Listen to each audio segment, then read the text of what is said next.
here, again, this is the Cadillac dealership. This is the CCS charger that they have.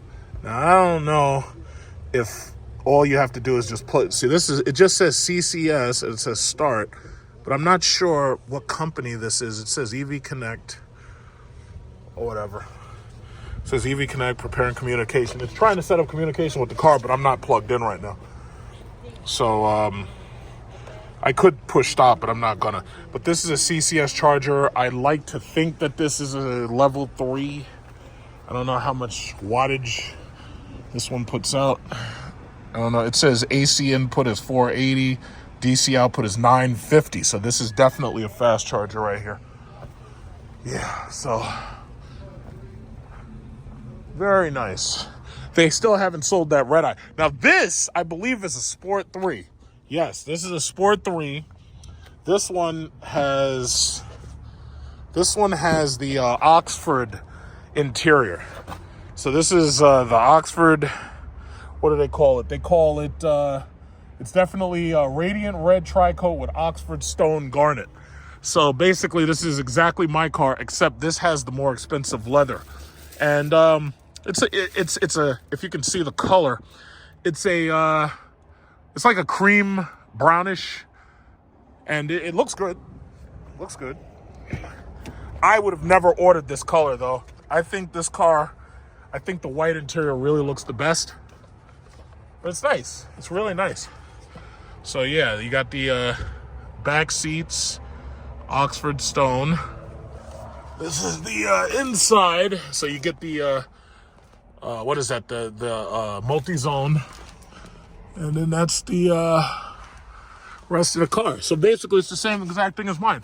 This one, however, does not have the moonroof. And there's a lot of people who've been watching my videos who are Lyriq buyers, and some of which are potential Lyriq buyers. Some people have been waiting for their cars. And I have to say, I ordered the moonroof because I like having all of the possible options, right? But to tell you the truth, if you don't order the moonroof, believe me, you're not going to miss it. And the reason why is because these cars are so aerodynamic that if you don't have the moonroof, you're not going to miss it. Because if you open up the moonroof, the wind that rushes over the car is so harsh, it sounds like a hurricane rushing over the car. So to tell you the truth, if you can't get the moonroof option, or if you don't want to spend the extra money on it, don't even bother. It's not worth it. I got it because I like having a fully loaded car. And the reason why is because if I want to keep that car, I don't have to worry about having missed any options. Furthermore, if I want to sell that car, there's always somebody who would like to buy a fully loaded version of a car. So we'll see. I'm not going to stay out here too long. My hands are freezing. Look, this is like a sport version of the XT6. That looks really good. It's nice and blacked out. Everything's blacked out. That's nice. Yeah, they got these cars look great. You know, and look at this. They got a lot of Lyriqs. I could almost do count the Lyriqs. I could do count the Lyriqs. I think this is a tech version right here. I'm looking at how small those wheels are. Yeah. So that's the radiant red. But those Sport 3s, this is a sport model. I could tell by the grille. Chances are that one of these, that's not mine. I could tell that's not mine because the wheels are small. So that's not, they said, would you believe it? This is a sport model too. In fact, I think this might be the one that I looked at before. But they said that the one that I ordered, my allocation, they say it never showed up. So all this time, and here we go. This is a Sport 3 in red. You can see when you look at the feather on that grille, you could tell that it's a Sport 3 just by looking at it. But these are 20s. These are the 22s. So what they did is they put blacked 22s. And somebody was saying to me, they were like, "Oh yeah, you should have gotten the black wheels." To tell you the truth, I like my chromed wheels a lot more than the black wheels. I really, really do. Yeah, so again, I think I had mentioned it, What they've basically done is the $7,500 tax credit has basically become instant cash. So yeah, this is a fully blacked out version. This is a blacked out Sport 3.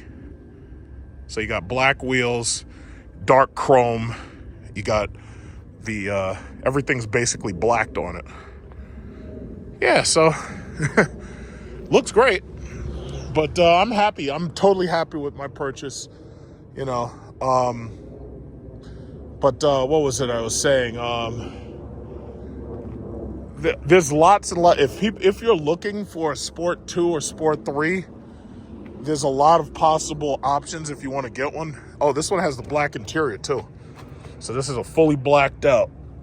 So it's a blacked interior, blacked exterior. It's just black on black on black, sitting on 22s. Yeah, so it's amazing the way GM does things. It's like it was taking me forever to get my allocation. My allocation never showed up, but all these other ones started showing up, you know? And I'm looking at the tops of most of these cars. Most of these cars do not have the power moonroof option. But to tell you the truth, again, I really don't think you need it. I really don't think you need it. My moonroof, obviously, because it's winter, I haven't opened my moonroof a single time. I could tell that's a luxury model right there. Yeah, I haven't opened my moonroof not a single time. It's too cold. But we'll see how I like it when, when it gets warmer. Escalade V's. I'm really excited for the Escalade IQ. I'm really, really excited for that. But yeah, that's the thing. The $7,500 tax credit is instant cash now. So if you buy one of these cars, if the car costs $77,500, you get $7,500 off. So you're down to $70,000. So it's just instant rebate right there. So let me take another picture of that. I like that. If my mom ever goes electric, she'll trade her XT5 and get one of these. But her car's been doing great, and they take good care of your car, so you don't really have too much of a problem. You know what? I'm looking over there. I think that red eye is still here. I think that red eye is still here too. Yeah, my God, my hands are freezing. So I'm about to get up out of here because my roofer is at my house right now doing roof work. So I just had to come out here and get the money to pay him. There it is. There it is. Dodge Charger Hellcat Red Eye. So if you're looking for a lightly used red eye and you want to spend less than $76,000 on it, they have one right here. Paul Conti Cadillac, certified pre-owned. All you got to do is tell them Big Truck sent you, and you might get a couple of bucks off. So they say this is the Red Eye SRT Hellcat 2021 Charger. Stock number is 09342. And you can see right there, there's that red eye. So you got the red eye right there. I don't know how much mileage is on this thing. But if you do buy a used Hellcat, which I honestly do not recommend, although I know a lot of y'all clout chasers out there who really, really want one, the bottom line is, if you buy one of these things, you have to get the Chrysler Max Care warranty. Because if you don't get that Max Care warranty, you're going to have some problems. Chrysler Max Care warranty. If you try to get one of those cheaper warranties, those third-party warranties, you're going to have problems because they don't warranty and repair everything that could be a problem on this car. If you get the Chrysler Max Care warranty, you're good. It's going to cost you close to $4,000, maybe $3,500 if your credit's good. But if you get that, you're safe up until about 80,000 miles. And you can get the warranty extended to like 100,000 miles. It looks to me like there was a wrap on here or something, because I'm looking at this little bit of paint coloration. But this car didn't have many miles on it. But if you look at their website, you could check it. You could see how much they want for this car. But yeah, that's the bad boy right there, the red eye. And now it is freezing cold, and I'm getting out of here. I've had enough. So I gotta go pay my roofer. Look at this, they got a Mustang Mach-E here. This looks like a GT model. My hands are freezing. This looks like a GT model, if I'm not mistaken. This is a E4X. I don't know how much they want for this. I've seen a number of Mustangs on the road. The only thing about it is the Mustang, I think Ford did a better job with this car than they did with the Lightning. Even though I like the Lightning, the problem is the Platinum version's way too much. They want $100,000 for that thing. I think that's way too much. So, you know, it is what it is. So, if you're interested, come on down. Let them know I sent you. Come on down. I gotta get in here. My hands. Oh my God. My hands are freezing. Everything's so cold. Everything's so cold. Whew. Whew. Jesus. Let's warm up. All right, let's get us warm. What is this? Oh my God. My hands. Got the heated steering wheel, heated seat. My ass getting nice and warm.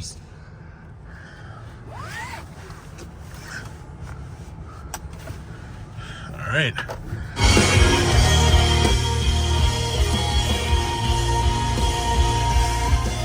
Say goodbye to them. All right, guys. Yeah, I was looking at that red eye. I didn't know how many miles was on it, but I was telling people if they were interested in it to check. Where you all up to? No, we're just looking outside, see something real quick. Okay. Yeah. All right, cool. I'll see y'all later. All right, man. Enjoy. All right. Oh, man. My nose is all stuffy. If you're wondering why, like, I sound like I'm sick, yes, I am. My nose is so stuffy, it's runny. Got a little bit of snotty snots. The cops pulled somebody over down there. He done fucked up. He must have been at that Porsche dealer trying to buy them Porsches. Them horses running them Porsches. And he messed up. He just messed up. He should have been gentle with it. Somebody had the nerve to ask me, oh yeah, why didn't you buy a CTSV? I'd be like, yo, here's a question. Why don't you buy me a CTSV? It's like, I didn't want a CTSV. I absolutely did not want another gas car. I just didn't want it. I just did not want it. I was like, oh yeah, well, electric is dying. I was like, no, it's not. Just because Hertz sells off some of their rental fleet, that doesn't mean that electric cars are dying. I'm like, where do these people get off? These people, there's something wrong with these people. I don't know. But it's funny because most of the people who make those criticisms, they can't afford shit anyway. So it's like if I go on somebody's channel who bought a Bugatti, I'd be like, yeah, you should have bought a Koenigsegg instead. It's like, really? It's like, who are you to challenge me? I don't understand it. Who are you to challenge my choices? It's incredible. Oh, boy. Let's see. Where? I'll go up another couple of blocks. It's nice. It's interesting. They have a couple of very nice houses around here. But right now, the housing market's a fucking mess. So it's like the only ones I'm interested in, nobody's trying to sell. Like, this one's a piece of shit. You got to basically rebuild this place. You got to tear that down and rebuild it. And they probably want a lot of money. This is Freeport right here. They want a lot of money for these properties. And it's funny because if I lived in like Texas or something, these houses are cheap. Like $250. Pennsylvania, $250. Tops, $300,000 at the most, depending upon the area. Yeah, but I try not to complain. You know, I'm living the dream. People ask me, oh, how you doing? I say, I'm living the dream. Living the dream. I'm driving around an electric Cadillac. Got my houses, got my stocks, dividend paying stocks, mind you. It's like I'm living a dream. So this is our first snow of the winter. And, you know, it's like less than 3 inches. It's really, really, really thin. I was able to easily shovel it, get some of it off of the steps and everything. And didn't really have much of a problem yet. Now, it's still snowing, but it's relatively light snow. This is, it's nothing, you know, it's nothing that you wouldn't normally see in January. It's not like an extreme blizzard or anything like that. I don't know what the rest of the week is going to bring, but for the most part, it's not too bad. I'm going to engage Super Cruise right here, and I'm only going to engage it up to about 55 miles per hour because you really shouldn't be going faster than that. Not only that, I have to change my... Oh, okay, so it says Super Cruise disengaged because the sensors can't see the lines. All right, so that's no big deal. I'll just drive with adaptive cruise control and I'll just steer myself. Okay, so that's no big deal. I was going to change the drive mode from snow and ice. I'm sorry, from sport mode, which I've been driving in, to snow and ice. So that is the snow and ice drive mode. Some of these people who bought like Tesla Cybertrucks, there was a couple of videos where they were showing that these things were stuck in the snow. Now, the issue with these electric cars is they have tremendous amounts of torque, and they go from basically 0 to peak torque instantaneously, like as soon as you step on the accelerator. Most of these electric cars also, you know, because they're not like ice cars, they don't really have limited slip differentials, but what they do have is they have electronic stability control. And electronic stability control basically works by applying brakes when the computer decides that a wheel needs traction, or by, you know, softening up and unimplying brakes on certain wheels where the computer believes that the wheel needs more traction and allowing it to speed up.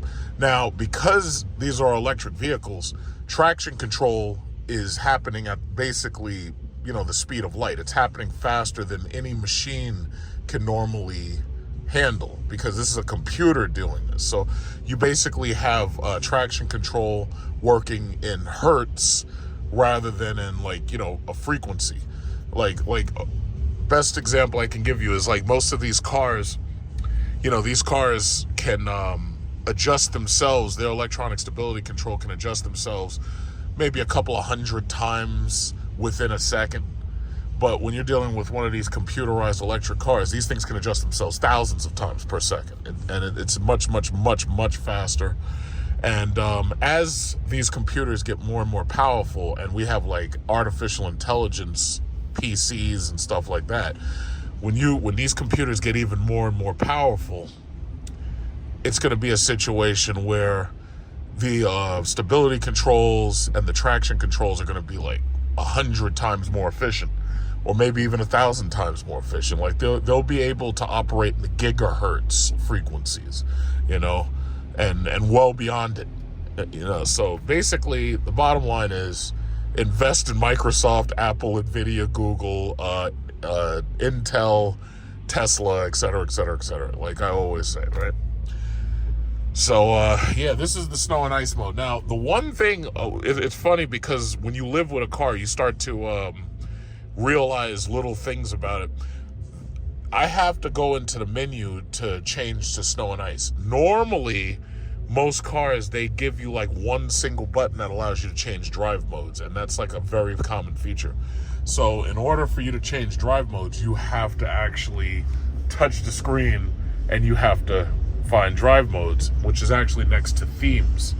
And once you see drive modes, then you touch it and boom, you're right there.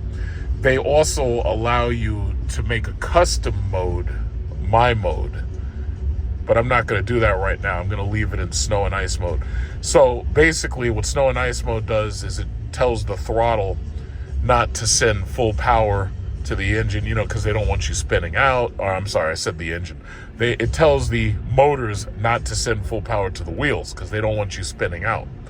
when you're driving around an electric car, certain words you have to stop using. Like you have to stop using the word engine. You have to start using the word motors, electric motors.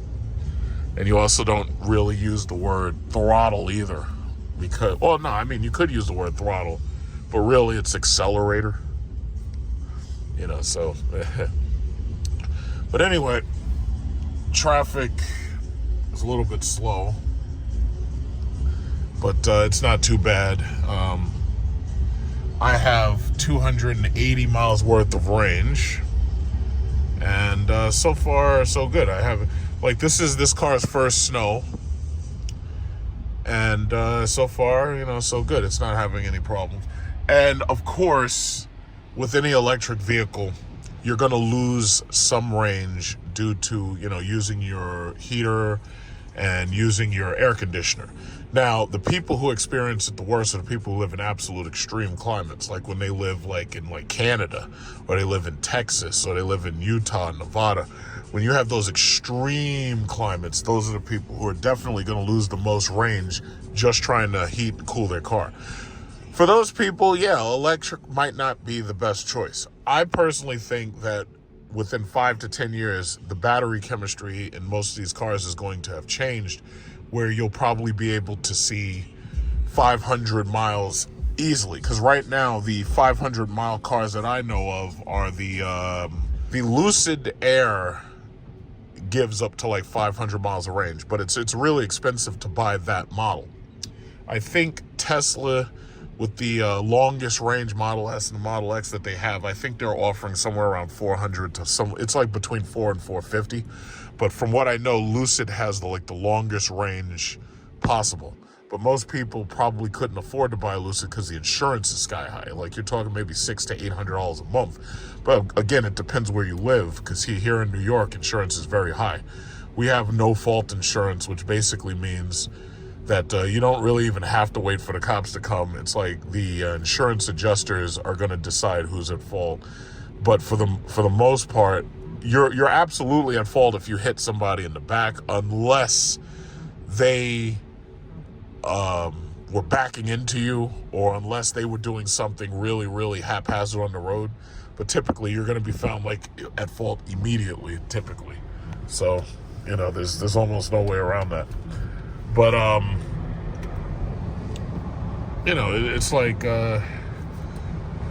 all you really can do is just stay as far away from these people as possible. If you stay far away from them and you give them their distance, it's like you don't really have too much of a problem. So I basically try to well, the car's doing it for me. The car's maintaining at least a 3-car length away from the next person. And I like driving with adaptive cruise control specifically because it ensures that you never drive too aggressively. You don't get right up on these people. So that really, really helps. So adaptive cruise control right now is working perfectly. All I have to do is steer, because once again, the Super Cruise can't see the lines on the road. So, you know, that's gonna, you know, that it is what it is, but it works. You know, everything else works pretty just fine. And that was the thing. You know, I love my Jeep. Everybody was asking me, "Oh, you're not gonna drive your Cadillac?" And I was like, "No, I'm gonna drive my Cadillac. This car it's just a car. You know, there will be more cars after this. I don't know what I'll be buying next. It could be an Escalade, it could be a Vistic, I don't know. But it's just a car. So I bought it. I didn't buy it to stare at it. I bought it to drive it. So the bottom line is, it's like, no, this thing is going to prove its worth as a daily driver, and I'm going to drive it every single time I feel like driving. So my Jeep, I don't want my Jeep to just collect dust. But as I said, I'm definitely going to get new wheels and tires on it. And I'm probably going to do the muffler. I'll probably get like a Borla ATAC. I don't know how long it'll be before I actually feel like doing that, but I'll probably do that. Really, what I really want to do first is I want to get tax season out of the way. Yesterday, I had some roofers taking care of one of my properties, and they did a fantastic job. I gave the guy a nice tip. Originally, we had settled on one price, but I gave him like a nice tip on top of that, and he was thankful for it. So I was, and I told him, I was like, listen, I'm going to see you in the spring, and we're going to get these houses painted. So far, the price he quoted me was like $3,000 per house. So the bottom line is, I'm not going to spend money on car mods until I get my houses painted. After that, yeah, I'll definitely spend some money on car mods. So I am waiting for, President's Week, because I'm going to do my taxes. I always do my taxes during President's Week. So my CPA, basically, he sends me everything digitally. So we have like a portal. And he sends me the prep work. I just fill it out and I send in all of my forms. So when I send in all my forms, rental income, W-2, 1099, YouTube 1099 statement. I'm going to write off my trip to Bali. I'm going to write off that business class flight, because that's $8,000. That right there, before tax, you're talking about $8,200. And I know when I get there, I'm going to spend more. But that expense while I'm there, I won't be putting on my taxes until next year. So the bottom line is, I'm going to write it all off. This car, unfortunately, I couldn't buy this car until January 2nd. So that means that this car is part of this year's taxes for next year. So, I'm not sure what he's going to want me to do. He'll probably just want me to save the purchase orders and all that stuff till next year, and then he'll put it on the taxes next year. But I was hoping I would get this car before January 1st. So, it's no big deal. It is, you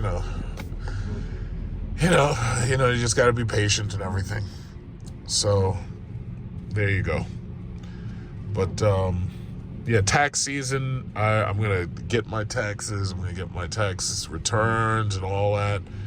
And then, a couple months later, I'm packing my bags. I'm out of here. And next year, definitely, it's Bora Bora. And it's going to be business class on Air Tahiti Nui. I would have done it earlier, but because of COVID, there were some serious issues that prevented me from doing that trip last year. So if I'm not mistaken, it was last year I went to Maldives during the spring. And I said, okay, so what I'll do is every single year I'll do one trip like that, and then I'll put it on my taxes and pay and tax it off or whatever, or write it off. So this year it's Bali, Singapore. Next year it's going to be Bora Bora. After that, honestly, there's like no place else I really, really want to go. But I can't really think of anything. It's like I have some friends who are planning to go to Tanzania, Zanzibar. But to tell you the truth, it's like after you've been to Seychelles, it's like Africa to me is like, it doesn't really interest me that much. I would like to go to Cape Verde just to see it. But to tell you the truth, I really don't even know what's there worth seeing. So, I may do some research, possibly, I don't know. But everybody wants to go to Bora Bora. See, the thing about it is these influencers, these Instagram influencers, they go to these countries like Bali and they go to like Dubai because all they see is the wealth and the money. But when they go over there, they start acting stupid and they get locked up. So a lot of these younger people, they're talking about, I want to go to Bora Bora. It's like, do you even have any idea how much it costs to go there? To go to Bora Bora, you're talking about an airplane flight that's a minimum of $2,000 because there's very few airlines that service Bora Bora. So you're talking about like a minimum of $2,000. And then on top of that, if you're trying to stay in one of those bungalows, you're talking maybe $200 or $300 per night, Now, there are a lot of nice hotels there. Well, and in fact, no, I shouldn't say that. Those are not hotels. Those are guest houses. So, yeah, there's a lot of nice guest houses there, but there's really not a lot of hotels. Like when you think like Holiday Inn You know, they have bungalows that are operated by the expensive hotels, but they really don't have a lot of nice hotels there. So it's like, it's guest houses and bungalows for the most part, just like in Maldives. And man, those places were beautiful, but shit, they're really, really, really expensive.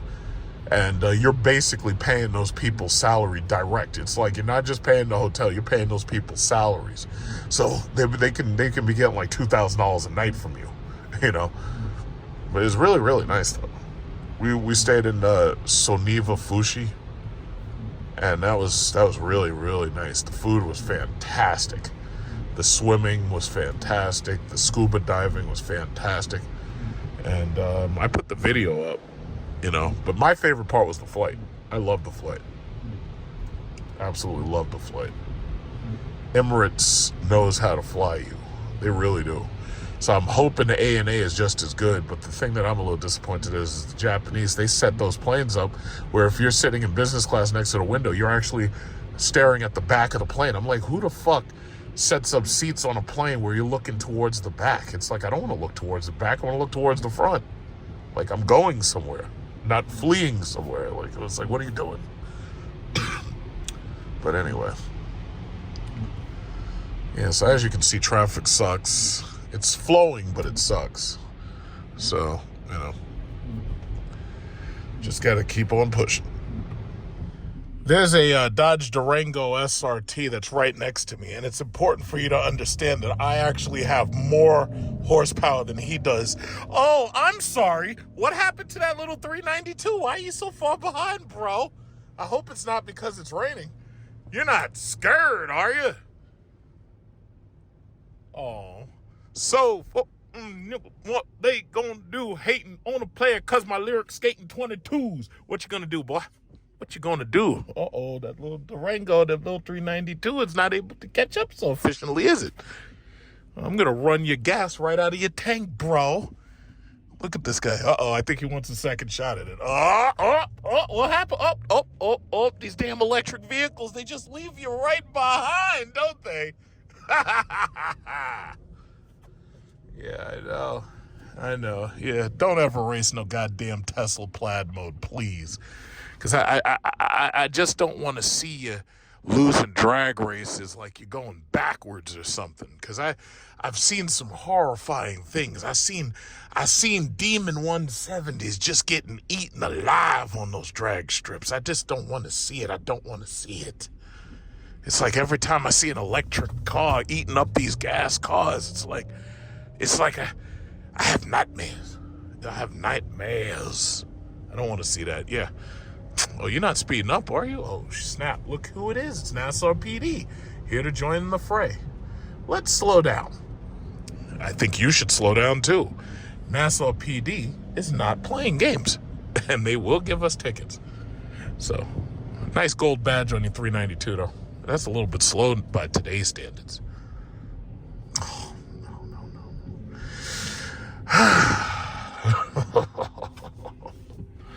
Yeah. Anyway, so if you look at the ground out here, you can see all that white, which is obviously a mixture of snow, ice, and salt. So right now, it is 19 degrees. So the best thing you can do is to drive in the snow ice drive mode. And that's very, very easy to accomplish because all you got to do is just you go right here to your, what is it called? Your menu. And you simply go to drive modes and you just select snow and ice. So it's very, very simple. Now, one thing I will say, and hopefully if they have a Lyriq V series, because I know that they have a 700 E4, but I don't think they've really done much to change the dashboard. So my imagination would say that the V series Lyriq will probably have a slightly different steering wheel because they're going to have to do something to differentiate the cars. But I would say that the V series should have like a single button on the wheel that allows you to change drive modes from touring to sport to V mode, whatever they want to call it, and then to snow and ice mode. Now, one thing you may have noticed in drive modes there is no towing mode. Now, first of all, I have never towed anything. Like, I've never driven a trailer. I've never towed anything. And I damn sure wouldn't want to tow anything with a luxury car. I just wouldn't want to do it. So my Jeep actually came with a tow package, and I actually have the equipment to hook up the trailer, but I never ever used it. So basically that tow package, I think that was like an extra $1,000 option or something like that, or like $900. I never, ever used it. So that tow package, I think I put it away. I think I know exactly where it is. But me personally, it's like, if you're towing stuff, no, you need one of these F-150s. And I'm not even talking about the F-150 Lightning. I mean, if you're the type of person who's towing heavy loads constantly, it's like, no, you should have a truck. It's like, I damn sure wouldn't want to tow nothing in this car. Absolutely not. And my Jeep, I would never tow anything in that either. It was nice to have the tow package, you know, just because I like to get my cars fully optioned out, so that this way, just in case I ever decide to sell it, it's like, you know, whoever is the next buyer, it's like they'll be, you know, they'll buy it and they'll be fully happy and everything with it. But, you know, I would never tow anything in these cars. Like that F-150 right there, or possibly one of those Ford Rangers. I would get a Ford Ranger if I needed to tow stuff. Now, those don't tow as much as the F-150, and I'm pretty sure they don't tow as much as the Ram 1500. But if I was a towing person, no, I'd have to have that. So, there you go. I mean, it's snow and ice. I've seen a lot of YouTubers making a lot of videos about having problems with range. Now, you saw the last clip portion of this video I made. You know, my range, I'd started at like 280 or something like that, and I'd driven a decent amount of miles. I think I'd driven about a total of about 50 miles, and heater on, heated seat on, massage seat on, all that. So my range is still 211. So the bottom line is, I still firmly believe that electric vehicles are best for the people who understand how to make them fit into their schedule. And that was something that I understood long ago, like when I first visited Tesla back in 2012 and I test drove the P85. These things don't fit into everybody's lifestyle, don't fit into everybody's schedule. Here's the problem though. No matter how you feel about it and no matter what your lifestyle or schedule is, this government is mandating that EVs take over the place of electric. You know, they're going to take over gas cars. They're going to take over ICE cars, one way or another. You've got California and New York passing laws against emissions and tightening those emissions laws. You've got them literally telling you that they have a law that says by 2030, you're not even going to be allowed to sell gas-powered cars. By 2040, you're not going to be allowed to sell gas-powered trucks. Europe has like pretty much the exact same law, but I think the timing is a little bit different. So Europe, EVs are flying off the shelves because people understand that, well, first of all, a lot of Europe, they actually have a better electric infrastructure in some cases. China is cranking these things out faster than you can imagine. Like, I was looking at the videos for BYD's Seal, it's called, and I was actually amazed. I was like, you mean to tell me China's putting that out and Tesla's putting out these bare bones Model 3s? And it's really shocking. You know, China's cranking out some really nice vehicles. Their problem is most people don't trust Chinese products, for one. And then on top of that, they don't trust longevity, reliability. So China has a really long way to go in order to prove the longevity and liability of their cars. They have a very long way to go. But, you know, I mean, yeah, it's not going to fit into everybody's schedule. But I do think it's kind of funny that a lot of the YouTubers who talk about these things because they're chasing clout, most of them aren't educated on electric vehicles at all. And then, you know, they've never owned one. They've never driven one in some cases. Like they were talking about, oh, yeah, well, what happens if you get stuck in traffic? Well, here's the thing. Electric vehicles are great in stop-and-go traffic, and they're great at sitting still. See, when you're sitting still on one of these things, the motors aren't moving at all, and the air conditioner is the only thing on. When you're in a car, your gas engine is running constantly nonstop because you have to run the gas engine just to keep the heating, ventilating system running. because that gas engine is producing the electricity required for the heating, ventilation, AC. That's why there's a belt that's a timing belt. That's why that's on your engine, in order to, obviously the starter starts it. And then after that belt is running, because you've ignited the engine, that thing has to run. And there are some mild hybrids that have like a larger battery or a larger starter motor. And those things are able to keep the heat on even if the engine stops itself off. But for the most part, if you were stuck in heavy traffic, or if like you're on a highway and it's shut down, oh no, you're going to be more efficient in an electric vehicle. Now, how many times has that happened to me? Almost none. It's like here, if I was ever stuck in traffic, I can always get off one of these exits, and I can take a different exit and get where I'm going. Because New York, it's not like one of those places where there's just like one main road. So I don't worry about those things. But what I will tell you is this: within the past 15 years, I can tell you at least 3 times where I was stuck waiting for gas. And you're talking about waiting. I mean, there was one time I made a video of it. I was sitting in my Chrysler 300. This was 2012. I was sitting in my Chrysler 300. Hurricane Sandy had knocked out the electricity for the gas pumps in New Jersey. They couldn't even pump the gas. And because they couldn't pump the gas stations had no gas. So I was waiting at a gas pump for 7 hours. So you're worried about waiting at an electric vehicle charging station for 30 minutes and an hour. I was waiting for 7 hours for gas. And I was thinking to myself, now this was 2012, I was thinking to myself, damn, if I only had a Tesla. It's like I'd be at home charging that Tesla. And then with the more recent Russian-Ukraine war causing prices to skyrocket on gas, I was making videos just last year. And I was showing you, I was like, yo, the gas price is $5, $6, $7, $8. And here I am stuck with a gas guzzler that's only getting 10 miles to a gallon. So, you know what? Listen, I don't have to argue, because you're seeing, I'm driving the dream right here. I'm driving it. I don't have to argue. The bottom line is, it's like, I have a path of retreat. I've got a gas car, I've got an electric car, and I have access to 2 other gas cars if I needed to.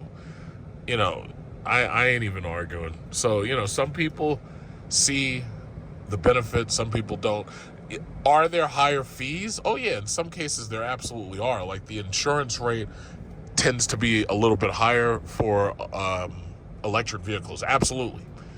The thing about it is that's subjective, because in some states that may not be the case.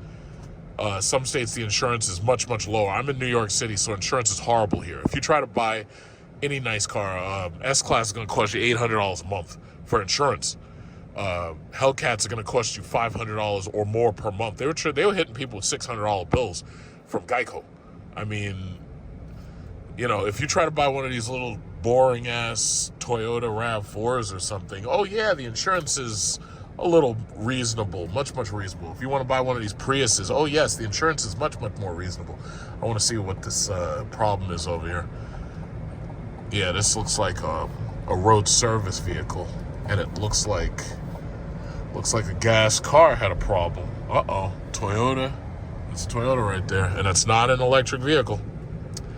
But yeah, that's the thing, man. It's like some people, I personally believe, if you have a house, if you have a garage, if you have the ability to have a NEMA 1450 plug-in, then an EV absolutely can work for you. If you're only driving 40 or 50 miles a day, an EV absolutely can work for you. If you're not the type of person who takes these very, very long road trips, like you're driving like 500 to 1,000 to 2,000 miles or something, oh yeah, an EV can work for you. If you get lots of tax breaks, tax cuts, rebates, yeah, an EV can probably work for you. But people are, oh yeah, the demand is going down. Nobody wants electric vehicles. The demand is going down. Yeah, well, guess what? in my community chat, I just posted, I reposted Electric Vikings post. Electric vehicle sales were up 122%. That's just math. You can't argue with them numbers. You could say there's no demand. I don't know why the media did that, and I really believe in, because I saw it unfold, and I kept saying the same thing. I was like, how are you saying that there's no demand when these people are lined up at these goddamn Tesla dealerships trying to get themselves a Model Y? But then when I really thought about it, I think a lot of that is anti-Elon Musk, because when I see what Elon Musk has done to Twitter, Twitter is now X, and it's basically porn plus violence and fights and stuff, and pretty much people could say just about anything they want to say, and there's a lot of people, it's racist, and they're letting the white supremacists do what they want to do, and everything. And I'm like, you know what? I think a lot of this is backlash against Elon Musk. Because see, what these liberals don't understand, they built this guy with all these tax cuts and subsidies and Tesla charging subsidies. They built this guy. They put that $1 trillion into his hands. It's not $1 trillion, but they put those multiple billions of dollars in his hands. But see, what these people don't seem to get is when Dr. Frankenstein built Frankenstein's monster, the first thing the monster did was he turned on everybody. He turned on the town. He turned on Dr. Frankenstein. I believe in some versions he killed his wife and everything. It's like, you built this monster. Now you go live with it. You built him.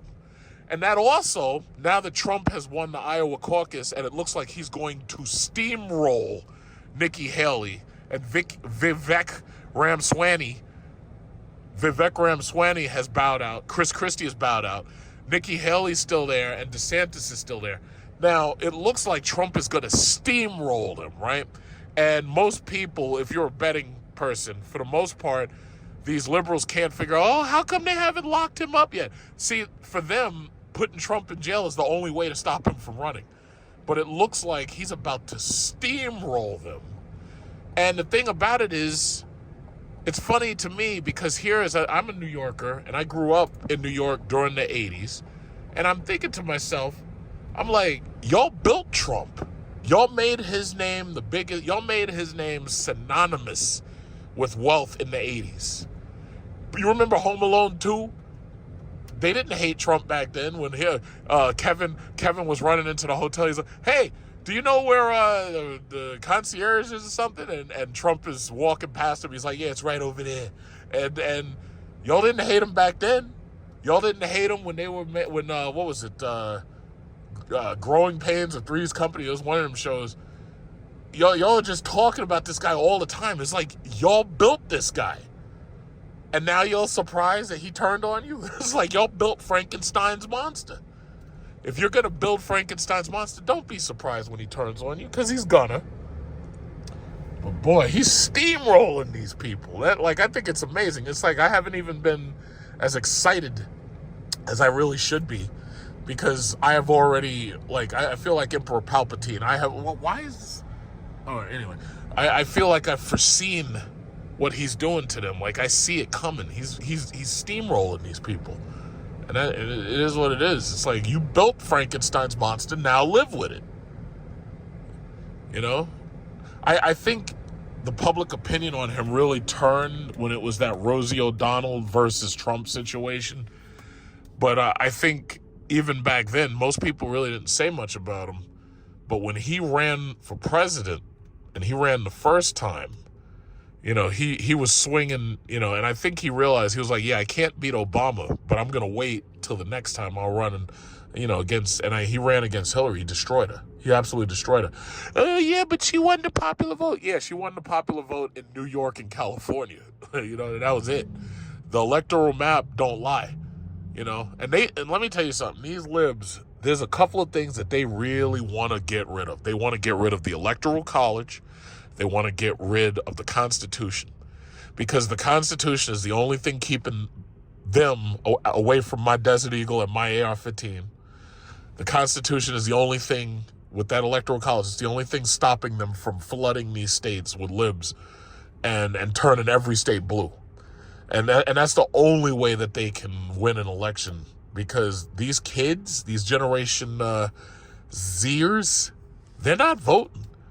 They see it's not that they're not voting based on ideology. They don't see a reason to vote. You know, a lot of them just don't see it. And they vote when you talk about marijuana, and they vote when you talk about like legalizing drugs. But other than that, it's like, what else brings them to the polls? Abortion? That's about it. You know, these people ain't voting. They don't care. Because the thing about it is, in order for a politician to get these kids to vote for them, they have to come out and say, yeah, I'm going to pay off your student loans and I'm going to make you have an affordable apartment and work to live or some bullshit. Like, I'd be like, oh, yeah, well, we could take these empty, abandoned buildings and we can create living spaces. I mean, you know, back in my day, you could afford to live on a salary at McDonald's, but not anymore, and we're going to change that. You know, I know how to say everything necessary to get elected. The thing about it is, as Bernie Sanders and as Joe Biden have proven, yeah, half of that shit, you can't actually do it, because the reality is we're like $34 trillion in debt. And that's only happened over the last, year? So basically, give it another year, we'll be $35 trillion in debt. Give it another year or two, we'll be $36 trillion in debt, the way they're spending.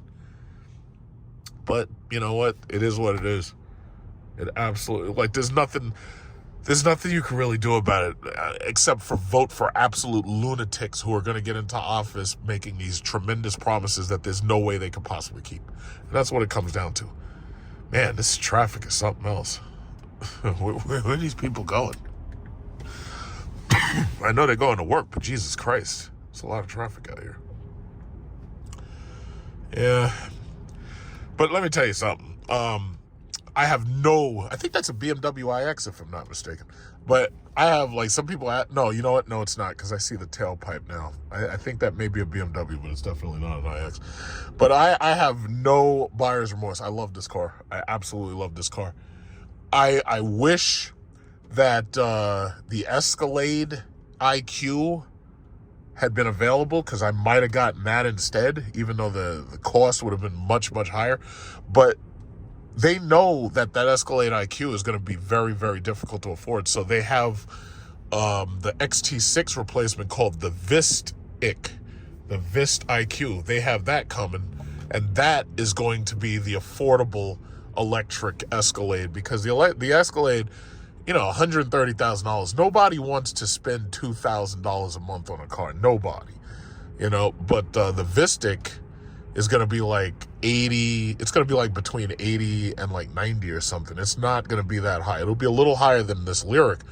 But the Vistic is going to have 3 rows, and it's basically going to be an XT6, except it's going to be electric.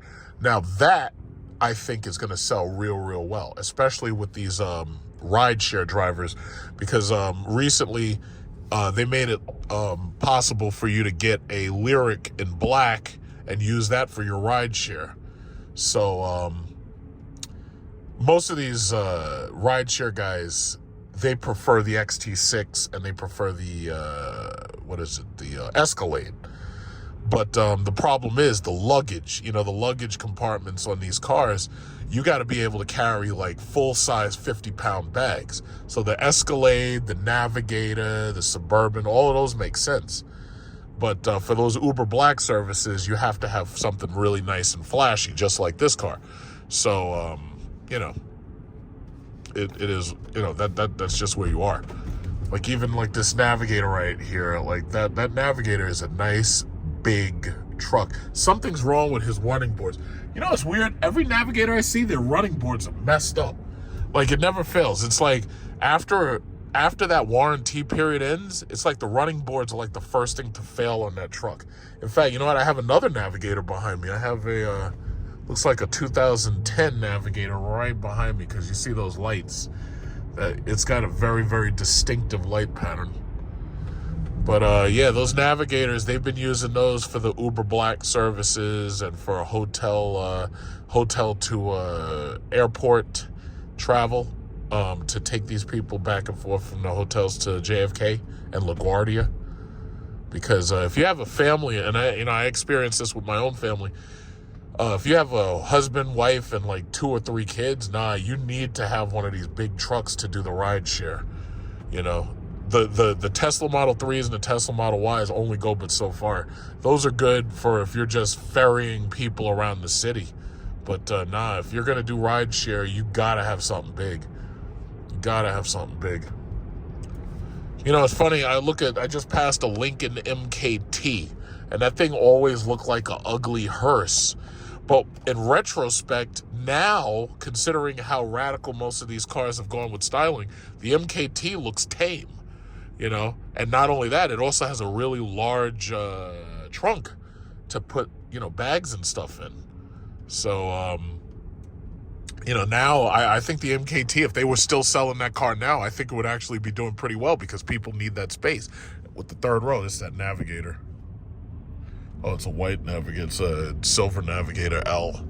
Yeah, see, that's what you need. You need the, what is that? What is this? This Cat Racho? Cat Racho, that's the name. But yeah, that's what you need. You need the Navigator L or you need the Cadillac ESV if you really want to do ride shares here in the city and you want to do Uber Black. Gotta have that. You gotta have those extended long base. But those cars, I mean, now those cars are, what is it, $120,000 to $150,000?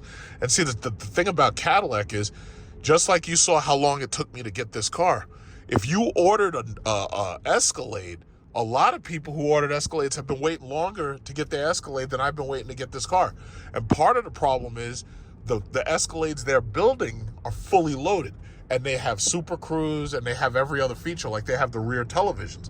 But when you put all that shit in one of these cars, now you're talking like $3,000, $4,000, $5,000, you know, more in price. But then the dealers are marking up the market adjustments and they're putting these higher stickers on these cars. So it's very, very hard to get your allocation. If you had an allocation, you're gonna wait a long time. Like they were telling us recently, it's like, yeah, if you want one of these cars now, you might as well just go to the dealer lot and see what they have on the lot, because if you try to order one, you're gonna be waiting for months and months and months, you know? Yeah, it sucks. It really sucks. I find that kind of interesting right there. This is one of those new Konas. So basically, that's Hyundai's smallest EV, because like one size up from that, they have the Ioniq 5, and then one step up from that is the Ioniq 6. So the Kona, they've redesigned the back of it. Looks pretty cool. Looks futuristic. Nice thin little power line right there.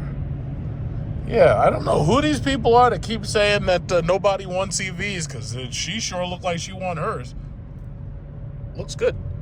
Looks really good. Looks really, really good. It's got those thin headlines. It's got those really thin headlights. You know, I didn't even know that they had redesigned that car, but it looks pretty cool. I don't know. So sooner or later, I may have to go by Hyundai and take a look at one just to test drive it. You know, because it looks cool. It's a cute little car. It's like it's a little car, but it's cute. You know.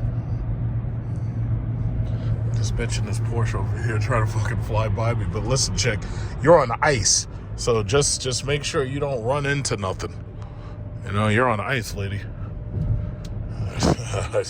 You know, you're up there speeding and shit, and it's ice. But okay, you do what you ought to do, because I be seeing these women getting into some ridiculous car accidents. Yeah, chick up there speeding in a damn Porsche. Look up the name Nikki Katsaurus, and you'll understand what I'm talking about. Nikki Katsaurus. I'll never forget that shit. They got pictures. This chick split her head in half in a Porsche. Stole her daddy's Porsche, driving that thing too fast. It's like, yeah, man. It's like ice out here. We ain't playing no games. I have to say, it's funny because they put those little thin little lights on those cars, and then they have to put the actual headlights like lower, because otherwise you wouldn't have enough light. But I think that's pretty interesting design right there. Yeah, not bad. All right, so there's been a lot of news lately, basically mostly revolving around Tesla, mostly also revolving around Chicago and the cold weather that they're getting. And they're talking about charging stations not working. They're talking about people's batteries freezing. They're talking about Teslas having to be towed and so forth and so on. Now, as you can see from my videos, that has not been my experience. Part of it's because I live in New York City, and we don't have extreme temperatures. We don't have like extreme hot, extreme cold. Right now, for example, it's 20 degrees Fahrenheit. That is below freezing, but my battery is not frozen. So, you know, I'm not having the same problems that they're having in some of these really, really cold states. So anyway, I saw this article on Microsoft Start, and basically it was called 15 Ways Electric Vehicles Are a Total Ripoff. So rather than shy from the controversy, I decided to jump right in on it and compare it to my experience, because I honestly believe that when it comes to owning most of these new vehicles and these high-tech vehicles, I think what it really is that the ownership experience is highly subjective. So anyway, they say EV compatibility with the... Oh, you know what? No. I got to go back, because I got to go back to the very beginning. So let me just go right back to the beginning. Okay, so we'll make this quick. All right, it says, 15 ways electric vehicles are a total ripoff. Okay, so number one, long charging time. Imagine you're at a gas station quickly filling up your car's tank and ready to go in just a few minutes. Now think about an electric vehicle, EV, where charging can vary from a brief 20 minutes to over 6 hours. Depending on the power source and car model, this time difference is quite stark compared to the swift convenience of refueling a gas car. Plug-in hybrid electric vehicles offer a quicker charging solution, but battery electric vehicles often require more patience. However, the future looks bright with the advent of solid-state batteries, potentially speeding up charging times for EVs. I honestly believe that range is going to double within 5 years, and I also believe that charging times are going to continue to be mitigated by the fact that you have like Tesla forcing everybody basically to move to the NACS charging system, which is basically DC fast charging over the same plug. And honestly, I think within 10 years, most of the problems that we're complaining about now won't be a problem. Now, as far as the current, I'll be perfectly, how should I say, what's the word? I'll be perfectly transparent. When I looked at my charger, when I go to sleep at night, I plug the car in, I go to sleep, I wake up, the car is fully charged. That charger is set to 40 amps.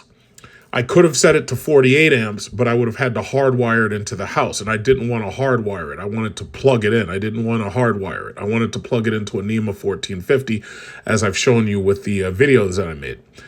Therefore, it's slightly slower than it could be. There are faster home step 2 chargers, but I didn't get one of those because Lectron sent me a V-Box instead. So the bottom line is, it takes me 7.5 hours to charge my car. At the lowest charge rate I've seen was 7.5 hours. I think the highest I've seen is about 7 hours and 40 minutes. I've never seen 8 hours, but the highest I typically have seen is about 7 hours, 40 minutes. Now, somebody might say, oh my God, 7 hours, 40 minutes, that's crazy. But you got to understand, when I get home, I'm usually home somewhere around 3 or 4, possibly 5. It depends if I make any rounds before I go home. But the thing about it is, as soon as I get home, I plug the car in. So even if I get home at 5, okay, even if I say 6 o'clock, right? And right now it's like 6:59 and it's pitch black dark outside. It looks like it's midnight out there. But when I get home, let's say it's 6 o'clock, right? So that's 6, 7, 8, 9, 10, 11, 12, 1 o'clock. By 2 o'clock in the morning, car's fully charged. I am dead asleep. So the time passing is imperceptible to me because I'm asleep. So I charge the car basically while I sleep. I planned on this. Like the entire time I was waiting for that car, I had fantasies of charging the car, waking up in the morning, unplugging the car, getting in the car, and driving wherever I'm going. And my fantasies are basically at this point absolutely fact.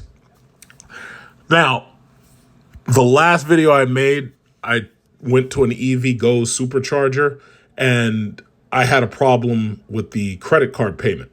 Now, Cadillac just today gave me the code that allows me to use EV Go And they're supposed to send me a card in the mail, and the card is like their card, not a credit card. So I am going to go back to the EVgo station. I'm going to test it out again. This time what I'm going to do is I'm going to go shopping for 30 minutes, come back and see where the car is at that point. So since it's free, no big deal. But when I really think about it, at the rates that EVgo is charging, because if you're there off peak, it's like 45 cents. But if you're there on peak hours, it's like 60 cents. At the rate that they're charging to fast charge these cars, it's like I wouldn't be going there without that free card for 2 years anyway. Because the rates, as far as I'm concerned, they're high. Tesla chargers tend to be less expensive. So long charging time, yeah, that's an issue. I think give a couple of years, it's not going to be such a big issue. Okay, insufficient charging infrastructure. Absolutely. That is an issue, but you have to remember this is highly subjective. I have a house. I have another house. I have a wall charger right next to my house. It's on my house.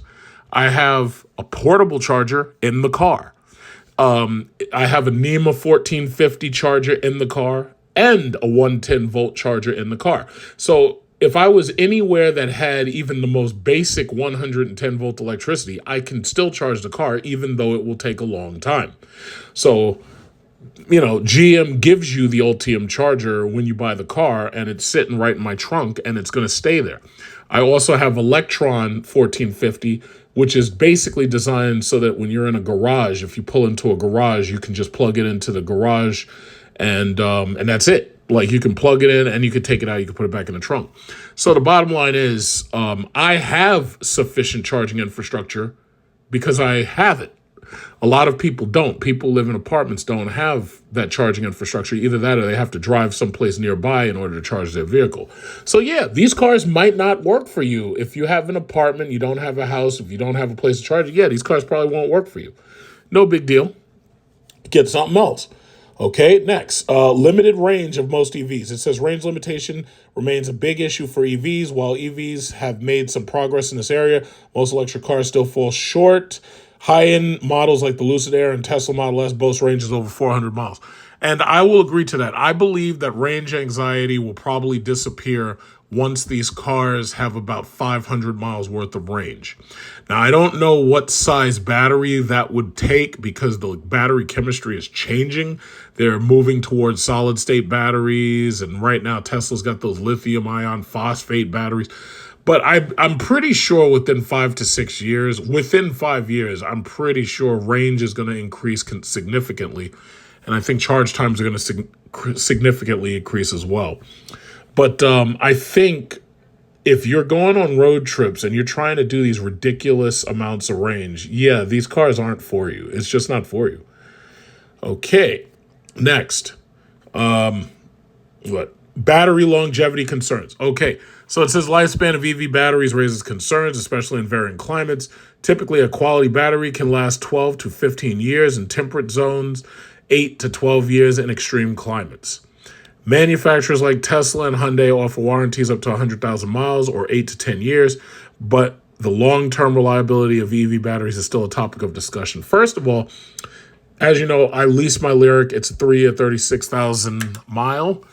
I would never want to keep any of these cars for much longer than 4 or 5 years, simply because the computer technology changes so rapidly. We're about to enter an age of AI computing. These cars are going to be twice as advanced as they are, maybe even more, within the next 5 years. So by the time my Lyriq's lease is over and I'm handing them the keys back, there will be something way more advanced by that time, because these computers are just advancing so ridiculously fast. So I'm not worried about the battery. I'm not worried about it. And the warranty that comes with the car, specifically because it's a lease, I don't have to worry about the battery at all. When I'm done with this car and I give it back to them and they have to certify it pre-owned, then what they're going to have to do is they're going to have to replace any dead cells that are in the battery pack. So chances are what they'll do is they'll look for battery packs in the battery that have a lot of dead cells, and they'll just replace those entire packs themselves. I don't know how they're going to do it, and I don't care how they're going to do it because it's not my problem. It's just not my problem. When you lease one of these cars, battery is not a concern. Now, if you're financing these cars or if you're buying these cars used, oh yes, battery absolutely is a concern. I would never buy a used Tesla. I would never buy a used EV, ever. I just wouldn't do it. And the only exception would be if they could promise me that they were going to change the entire battery pack before I bought the car, or they were going to change out bad cells and there was a warranty on their work. That's it. But other than that, I would never buy one of these things used, ever. Okay, higher purchase cost of EVs. Oh yeah, my Lyriq, I bought that car. I spec'd that car out. That car was basically an $82,000 car as spec'd. I got significant discounts, which I talked about. First, one of them was the $7,500 tax credit. But bottom line is, the car looks and feels like something that would be $100,000. So, yeah, I mean, it was a little bit more expensive, but hey, you know, that's why I work. Okay, next. Costly battery replacement. I've already talked about this. I'm not worried about it. Okay, environmental impact of EVs. More and more in the news, you're going to hear about the lithium triangle. That's Bolivia, Argentina, and Chile. Basically, these countries, specifically like China and, you know, other countries like America and Europe, they're rushing to those three countries because they have a lithium mining operation like you've never seen. And most of it is solar evaporation mining. But the problem is they have to use a lot of water, and they have to pump water into these mines in order to force the lithium out and everything. And it reduces the amount of drinkable water for the people. So yeah, that's an environmental concern. But my thing is, the governments of those countries, they're just going to have to work on it. I've never been to Bolivia, I've never been to Chile, and I've never been to Argentina. I have no intentions of going anytime soon because they have like some, you know, political problems and unrest down there. But the bottom line is, you know, they're just going to have to figure it out. Okay, next. Top speed limitations. Now, first of all, let's just understand something. The state speed limit here is 55. Now, anybody who's driving in one of these EVs, they're going to hold back on driving fast simply because it cuts into their range so much. These cars don't have like miles per gallon because they don't have any gallons of anything. The issue is they have miles per kilowatt hour. Now, when you're driving around at 70 miles per hour, you're getting like 3 point something kilowatt hours per mile. If you increase your speed to 80, that drops down to like 80 kilowatt hours. No, I'm sorry. If you're driving around at 70 miles per hour, you're probably getting around 3 to 4 kilowatt hours per mile. But if you increase your speed to 80, you're only getting like 2 kilowatt hours per mile. So there is still a miles per gallon idea there. It's just that we don't use fuel. So bottom line is, the faster you drive, the more your range suffers. So I don't drive around at 80 miles an hour. In my Jeep SRT, I would drive around at 80, sometimes even 100 miles an hour. And I didn't really think about it, but I was eating away all my fuel. I was burning up my fuel. So I was, you know, frequenting the gas station more often. When I would settle back and drive at 55, obviously I would save fuel. But, you know, nobody wants to drive around at 55 miles per hour if they can help it. The other issue is after 80 miles an hour, if you get caught by the cops, they give you a $750 ticket. Basically, you're getting 2 tickets. One of them is some bullshit they call a community responsibility fee or some nonsense. It's basically just it's just like lifting you up, turning you upside down, and shaking your pockets. Basically, it's like you're just getting stuck for more money. So you get a ticket worth like $450, and then after that, you get another $300 for this bullshit community assessment or whatever the fuck responsibility nonsense. It's like, listen, you're giving me a ticket for $750. I didn't kill anybody. All I did was get caught driving fast. So you're not making me any more responsible. I'm just going to tell you like that, because I've gotten numerous speeding tickets, so it's not as if the last one convinced me not to. It's like when I had my 2006 Chrysler 300 SRT8 and I got my first speeding ticket. It didn't make me any more responsible when I bought a Hellcat Dodge Charger. So what I'm saying is, it's like you're just charging me money. I might as well just put some money into the office's pocket and just drive off, because that's all you're really doing. But bottom line is, if you get caught at 80 or above, you're getting a $750 ticket. If you get caught at 100 or above, chances are you might get arrested. When you're talking about top speed limitations, I will never take one of these cars on the track because I don't go to any tracks. You won't see me drag racing anything. You won't see me driving around on tracks because I think they're stupid. It's like, if I want to drive on a track, I'll drive on the highway. I'm sorry. It's like, you just won't catch me out there. I'm sorry. So I'm not worried about top speeds, because chances are, it's like you're going to build a car that I can't afford that does 300 miles an hour. And even if I had the money to afford it, I wouldn't be able to use it anyway, because there's no place you can drive 300 miles an hour.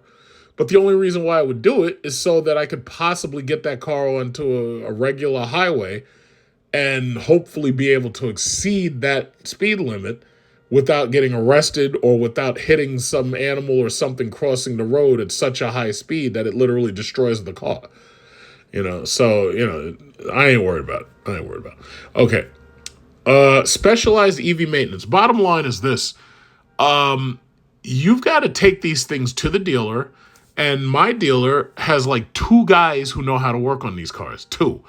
Over time, they are going to have to retrain everybody, and they're going to have to update everybody's training.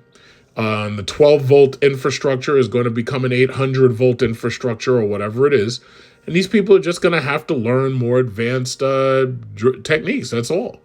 And it is going to cost a lot of jobs, but I think there's also a possibility it may create a lot of jobs.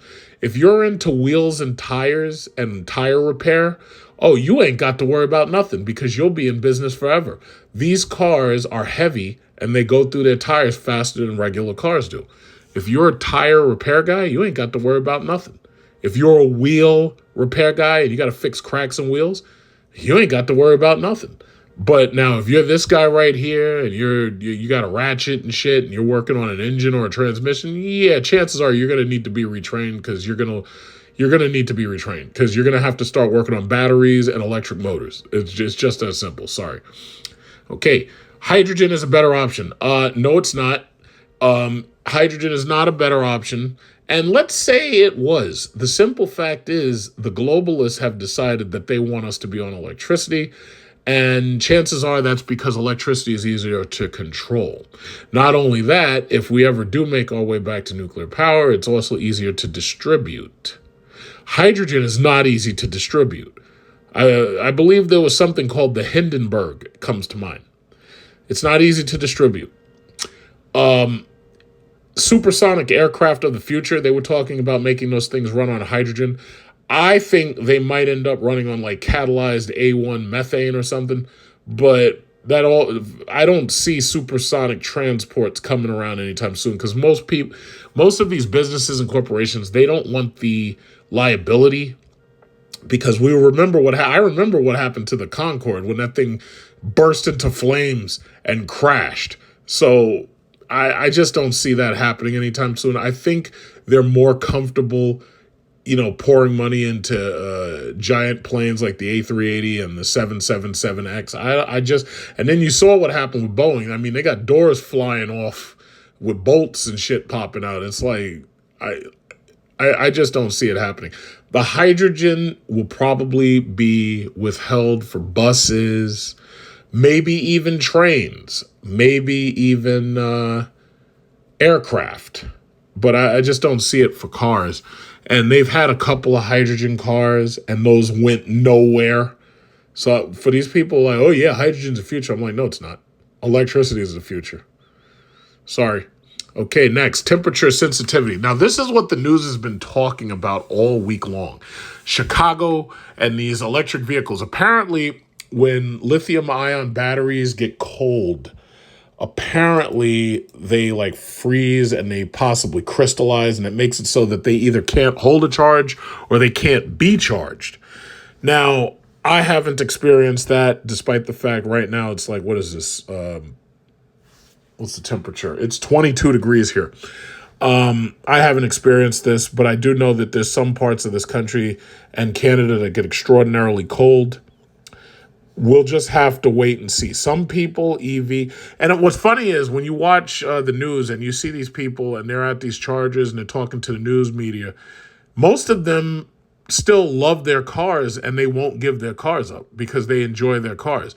These Teslas are far better in many cases, feeling so luxurious compared to like them shitty Toyota Corollas and the Toyota Camrys and them, those Honda Accords and those, these people like the way a Tesla feels compared to a Nissan Altima.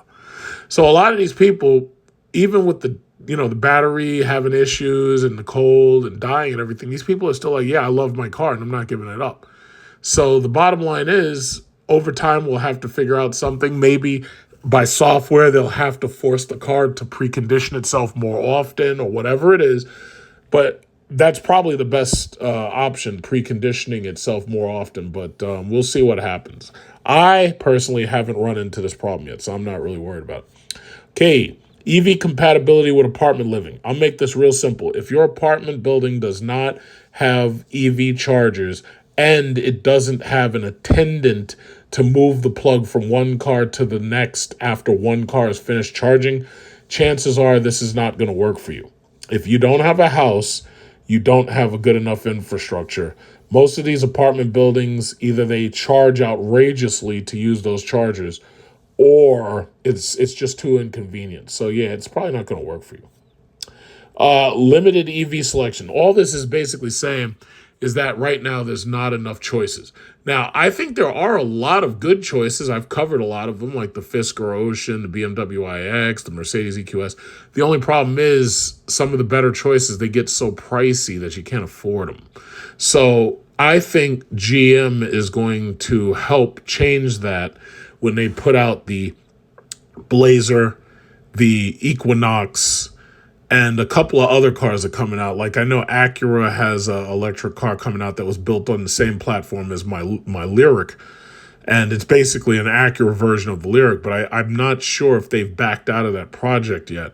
But there are more EVs coming. Lexus just put out an EV. It doesn't get 300 miles. What is it?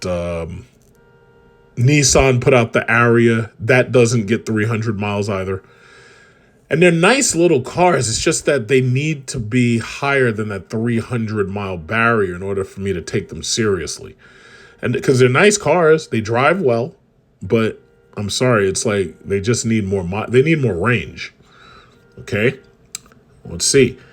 Towing capacity and range impact. Okay, I can tell you right now, I've never towed anything. I've never driven a trailer.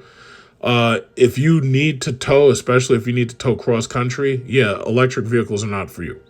Bottom line, the Ford F-150 Lightning is an EV for people who want a Ford F-150 but don't want the gas mileage. It's not for somebody who wants to tow boats and shit around. The F-150 Lightning could also be considered a truck for people who, let's say you have a business and you just want to carry around paint cans and planks and shit, like 4x4s or something like that. Yeah, you could get away with that. But when you're talking about towing trailers, no, this is not for you. Most of the people who I know with trailers, you're talking about those Super Duties, you're talking about dualies, 350s, 250s, Ram 25 and 3500. It's like the EV is not for you. You need a diesel truck. It's just that simple. You need a diesel truck. Okay?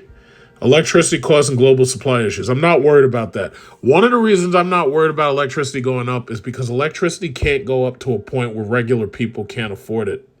So people like me who have electric vehicles, we're enjoying cheap electricity. And if electricity does steadily rise and get more expensive, we have a path of retreat. We can always go back to gas cars. Or chances are if we have enough money, we won't care at all. Even if electricity does get more expensive, it'll still be cheaper than gas. Electricity in this country is a byproduct of burning fossil fuels. So for the most part, it's tending to be cheaper than... Well, I'll tell you this. When Joe Biden launches all these wars this year in the Middle East and you watch your gas prices skyrocket, then we'll talk about electricity prices. Okay, I think I'm almost done. I think I am done. Oh, I am done. Okay, so that's basically it. 19 great driver sedans you totally forgot about. I'm done reading this whole thing about EVs being a farce and this, that, and other. People can think what they want, but the bottom line is EV ownership is highly subjective. I bought mine. I love mine. It fits into my schedule. It fits into my lifestyle, and that's just it. So if you don't like it, you don't have to buy one. What I can say is that your choice of electric cars is going to continue to rise while your choice of gas-powered cars is going to continue to dwindle. These European makers are cutting the gas cars out. After we started that war with Russia and Russia went to invade Ukraine and gas prices skyrocketed, we've basically doomed Europe to have to get rid of gas cars because they had all that cheap Russian energy coming in and they squandered it. Now, America had lots and lots of barrels of cheap Russian oil coming in here right up until 2021, I believe it was. And then they gave up. So the bottom line is Europe, Germany, they rationing energy. You don't hear about it on the news because the news is not going to talk about it. But you have to read foreign news or you have to go there and visit. But the bottom line is they're rationing energy and they're hurting. Right now, I mean, some of their places, their places are cold right now. They're rationing energy because energy got so expensive. So the bottom line is that whole thing about not being dependent on foreign oil, they're forcing us towards EVs, whether you like it or not. Like, you can keep saying EV aren't the future. Oh, yes, they are. They are simply because it's political. It's all politically motivated. I think that's part of the reason why Fox is so busy attacking electric vehicles right now. But bottom line is it's politically motivated. The government has decided that that's the direction we're going. And they've got all of this infrastructure that they're trying to build and repair based on the fact that they know that they're trying to force this on us. There's no way around it. So, just roll with the punches, I guess. So basically that's all I had to say. And, I'm sure questions, comments, and critiques are going to be in the comment section. But that's basically all I really wanted to say. To be continued.